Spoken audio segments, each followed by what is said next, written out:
οι παίκτες των δύο ομάδων αποχωρούν, καθώς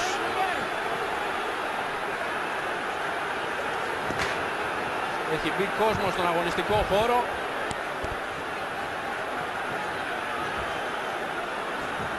Σκηνές που δεν θα θέλαμε να δούμε στο απόψινό παιχνίδι.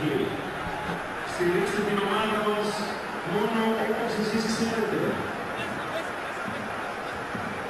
Κινητεύει η ομάδα με την ωραία.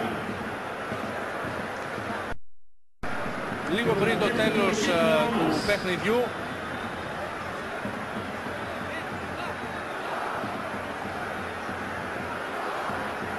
βλέπετε σκηνές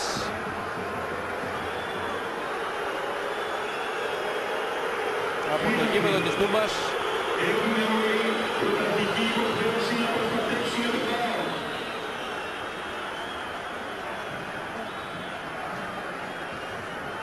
Βλέπετε και τις κάμερες.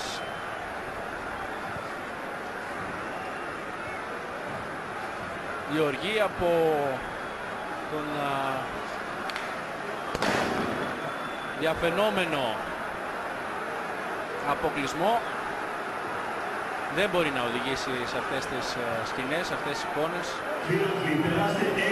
Η απογοήτευση.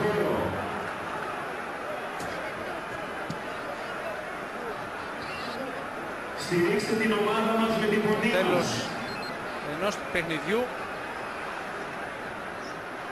ενός ποδοσφαιρικού αγώνα, θα πρέπει να είναι τελώς διαφορετικό.